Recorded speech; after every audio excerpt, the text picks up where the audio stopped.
it stands to reason that those of us who work in offices would get better sleep if we have some higher output activities built into our day. Welcome to the Badass Dad podcast. KDH here on the microphone. And yes, we are in the Iron Yeti studios once again for part 4 with Alex Racey. Alex, we're going to be talking about moving. So we did the introduction section first episode, gave us an overview. Then we went to really the next section, which was eating. Then we talked about sleep. And now it's time to move. Right on.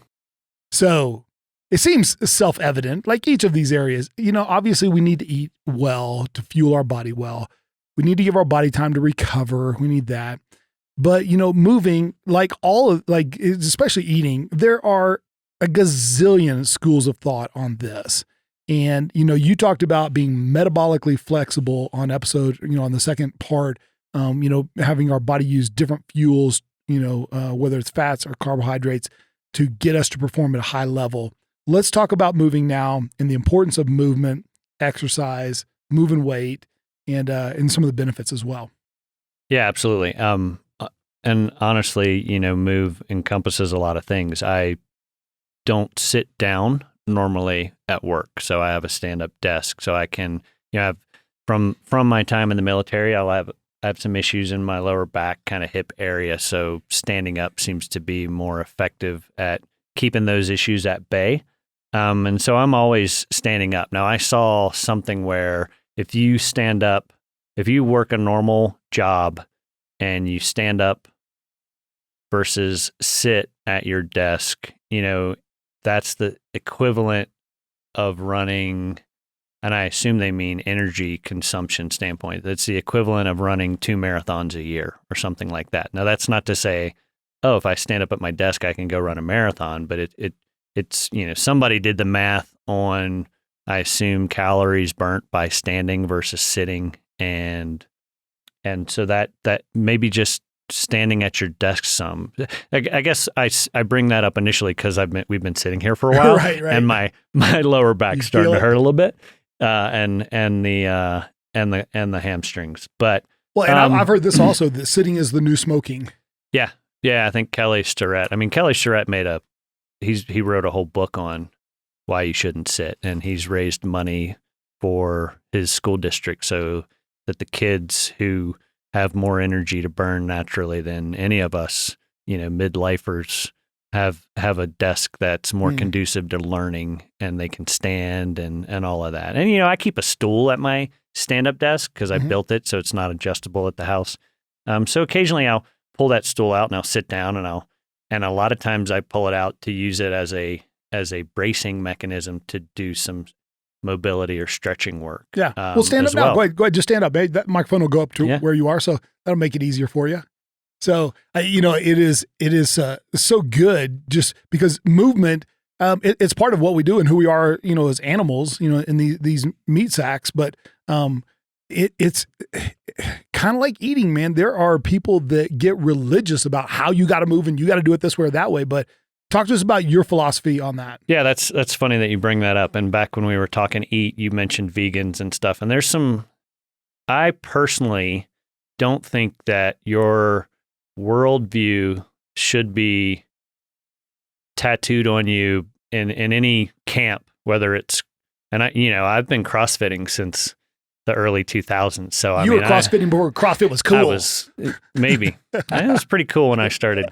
Because I was there, right? That's so right. Anyway, but but your worldview shouldn't start with a sentence that involves your workout. But I think there's I'm still a level 2 CrossFit coach. I love their methodology. I think that constantly varied functional movement performed at high intensity regularly is a good start point. But, at the same time, I've got a lot of injuries. I'm almost 50, 3 months out. And so my CrossFit doesn't look like, the CrossFit Games competitions that we all watched on ESPN, the Ocho or whatever channel it was on this year. Yep. A few months ago. So, but yes, you should do a lot of different movement. And that doesn't mean that if you've been sedentary for the last 2 years or the last 30 years that you should tune into a CrossFit YouTube channel and try to figure that out. Get up and go for a walk. Get moving. Walking is amazing, even if you are doing a lot of other types of movement. There's some really good benefits. It's almost like meditation, depending on how you do it. In fact, there's some walking meditations out there. I've never done any, but I find that just getting out and walking a lot of times is very useful and beneficial. And if you're not moving at all, that's a great place to start.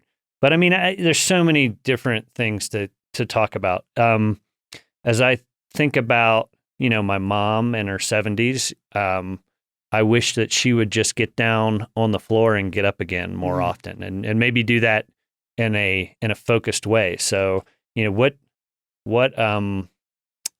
if you have a hard time getting on the floor as an adult, why not train that? Why not train to get on the floor and then be able to get back up again so that it gets easier for you? Because if you have an accident and you fall, you're going to have to get back up. And if you can't get back up on a day like today in Colorado, and there aren't people around to help you get back up outside, you could be in a bad way pretty quickly, right? So, just simple things like, hey, like you said, I'm a human. This is the type of animal I am. What do I need to be able to do?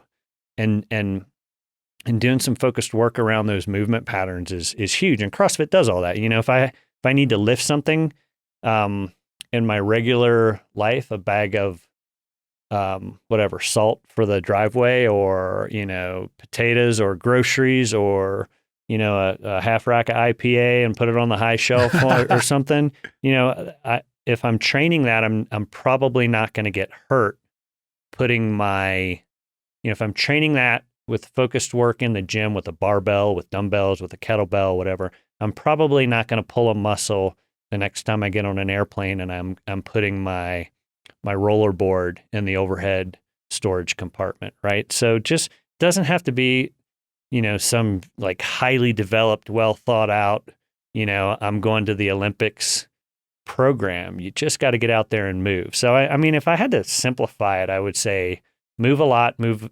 every day if you can, and move different ways. I think getting up and down is huge.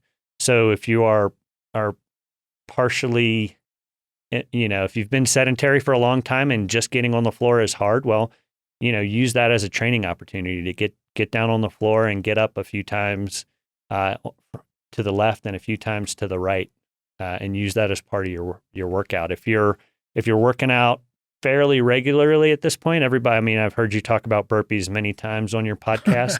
Burpees, that's getting down and getting back up again off the ground. So burpees are great. That's definitely a different move, but everybody loves to hate burpees. And that's because it's such an effective movement. So if you think you need a bunch of gear, or you think I can't work out because the gym's closed, clear off enough space so that you don't knock anything over, set a 7-minute timer, and do as many burpees as you can in 7 minutes.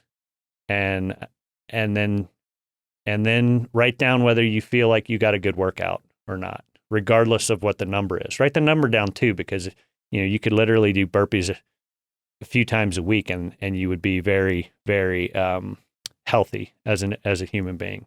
I also think you should lift heavy things. I think squats are great, whether they're weighted or air squats. I think deadlifts are great, and they don't have to be super heavy. Just the mechanical motion of doing that movement correctly, and that's whether you're using a straight bar or a trap bar. That is all good stuff. Oh, I'm getting a mic adjustment. My bad. Sorry, Stephen.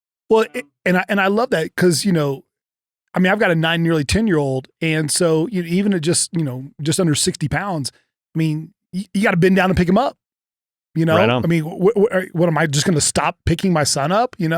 And so you just never know. If something were to happen, we just had Jimmy Graham on recently, and there may be a situation where I've got to, scoop him up with one hand and be able to defend off the bad guy, with the other hand. So, and get them in a safe position. So being able to move in those multiple planes is incredibly, incredibly important.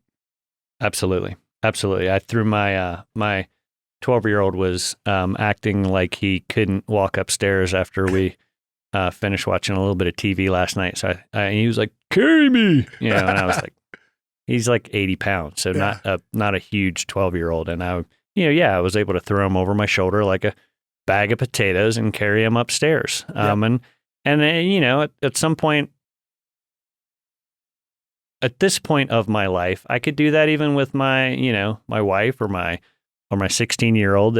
I think he weighs a whopping 130 or something like that. I can still carry all of them. And like you said, I don't, in today's world, most likely won't have to do that out of necessity, but it's good to be able to pick up a family member and carry them for ways if you need to. I mean, it's something to think about. So, but yeah, I think lifting heavy things is really good. And it doesn't necessarily have to be something designed for the gym. I mean, you can find some stuff around your house to pick up if you don't have anything else to get started.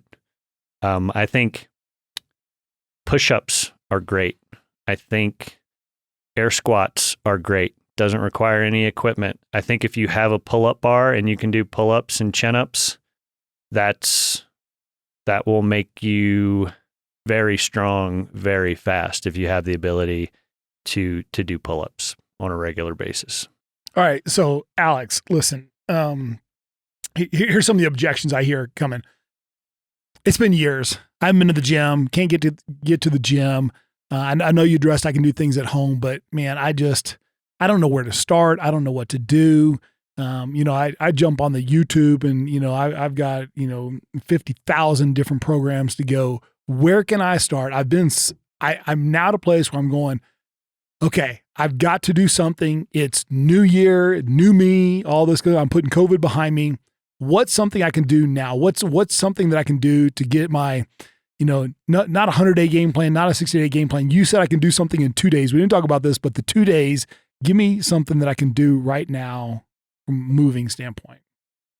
So again, it's hard to qualify if you depending on where the person is starting at. But if you have a counter in your kitchen and you can put your hands, kind of maybe stand a couple feet away from it, get your hands on the edge of the counter and try to keep your body straight from your shoulder to your heel and do a few push-ups off of that counter, do that. Do 3 sets of 3 or 1 set of 1 to start with, and then work your way up. And maybe you do a push-up off of the counter in your kitchen every time you go in the kitchen.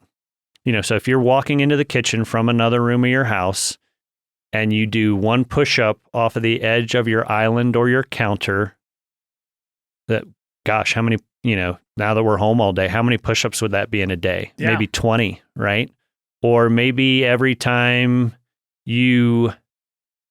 let's talk about this. Hey, what do we all have to get down into a seat and back up again, right? So, we could even talk about like, hey, how do you have high toilets or low toilets? Because you better be able to get down to that toilet and back up off of it on your own.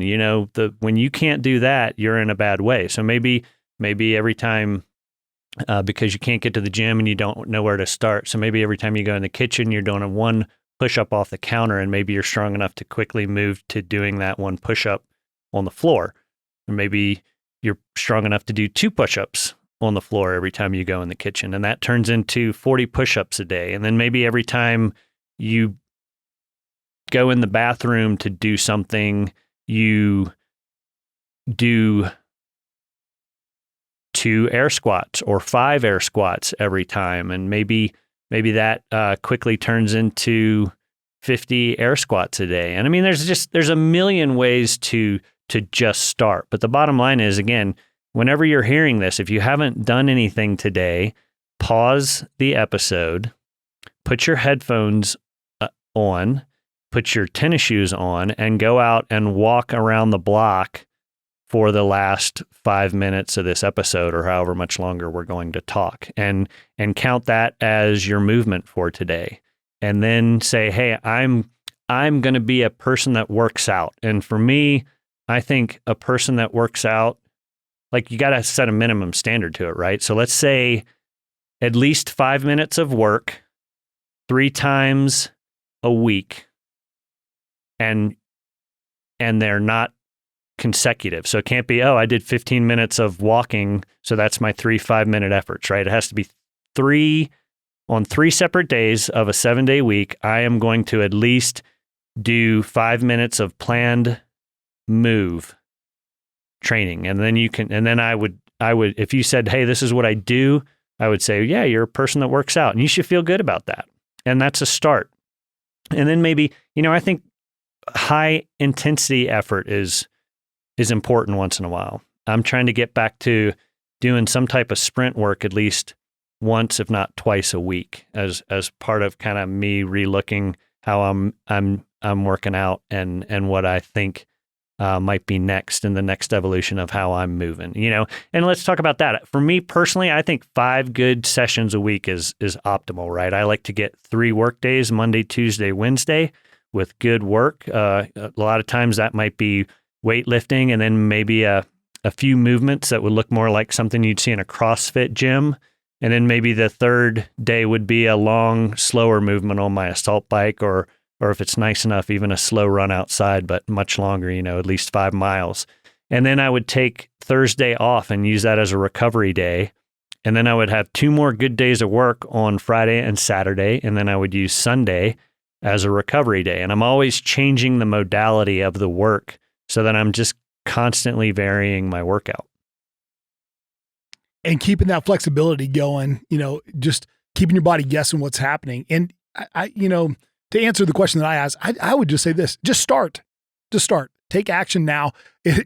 When you were saying getting up and down and going into the bathroom, I was like, okay, so let me see this. So this is kind of like doing box squats. So I'm going to do box squats. Go tush on the toilet, stand up. Tush on the toilet, stand up. Yeah, don't break your toilet, but yeah, you could, maybe I should have fun with it. Maybe I should clarify that. You don't actually have to use the toilet as the bottom of your squat. You could just, and you don't even have to, maybe you're going in the bathroom to wash your hands or something. You could still do the air squats, right? And that would work as just, it's kind of that.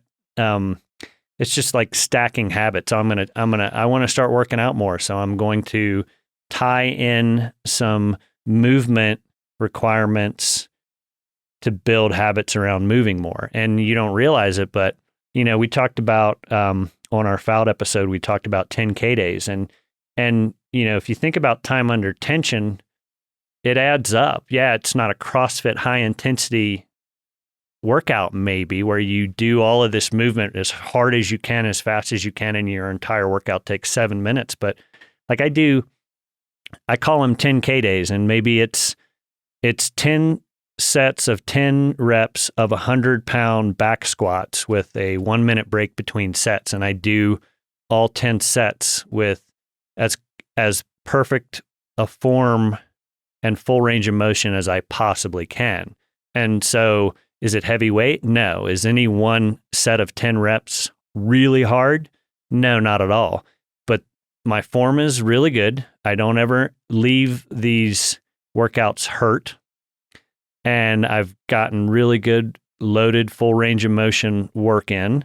And at the end of the day, when I walk away from that 10th set, I've even in just those 10 sets, I've lifted 10,000 pounds through a full range of motion back squat. So, there's something to be said for heavy days, absolutely. As you are working around injuries and other long-term issues of all the fun you've had in life, it doesn't mean you have to stop things. I personally think, and me and all my friends have really beat up spines. So in my mind, the best thing I can do for my really beat up spine is to do all the different varieties of squats, weighted, to do deadlifts, to move a kettlebell around and do everything I can to keep the erectors and all the muscles in my back as thick and as strong as possible, because that's going to keep that beat up spine in place where it's supposed to be. And it's going to minimize the amount of work the actual bones and connective tissue has to do. I mean, and again, this is me just thinking about systems and how it makes sense. So the person who's, I can't do deadlifts. I hurt, I hurt my back. Well, you don't have to do 400-pound deadlifts. Right. You can do 100-pound deadlifts, and you could do it with a trap bar where you don't even have to get to full depth, and you can have a wobble in the lift and still make, at the knee or the hip and your back still, you keep that flat, supported midline and your spine straight, and you're going to build strength and capacity in those erectors and the other muscles of the back and shoulder and everything. And that, in my opinion, is a good thing. That is so good. And you know what? I think for each of us, we just need to start where we're at. And I mean, if you've been getting after it, step your game up. If you haven't been doing anything, step your game up and just start where you are, whether it's walking. And, as a badass dad, I think anytime we can incorporate our kids involved, working out with our kids, letting them see us change, even if you go, well, I haven't been the best example. So what? Be the example now of getting better. That's what our kids need to see from us. Our spouses need to see from us. So, Alex, super excited. I mean, we literally could do, and I think we should do, entire episodes, series on each of these areas, multiple hours. There are thousands and thousands of questions that I have and people have as well. But thank you so much for your time. Any last closing comments that you have? Man, again, I could, like you just said, I could go on forever. I think, hey, we didn't even talk about move and supporting sleep and the eat, but if I'm going to eat a high carb meal, maybe I do a little bit of low cardio work on my assault bike, or I go out for a long walk after dinner, and that's going to utilize some of that glucose in my muscles so that the glucose I just consumed has a place to go and make it easier on the whole system. And, hey, don't go out and do an 8-round Tabata 10 minutes before bed, because that's not going to help you. Not good sleep hygiene. Yeah. Do it at least 4 or 5 hours before sleep. That can be part of your sleep hygiene and what you do to build up to sleep.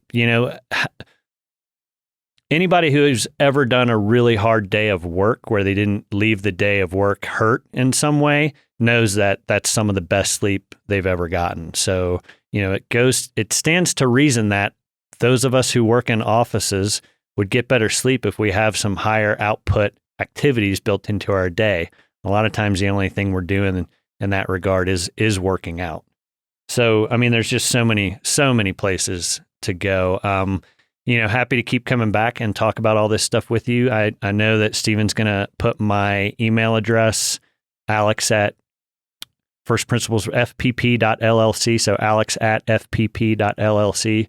Hit me up if you got any questions out there. I've got lots of different things that might be helpful for you. And like you said, we didn't even talk about the 2-day challenge. Yeah. Some people take 60 days to have a challenge. My challenge is only 2 days. Well, give us that real quick. So yeah, you build a really good plan for 2 solid days.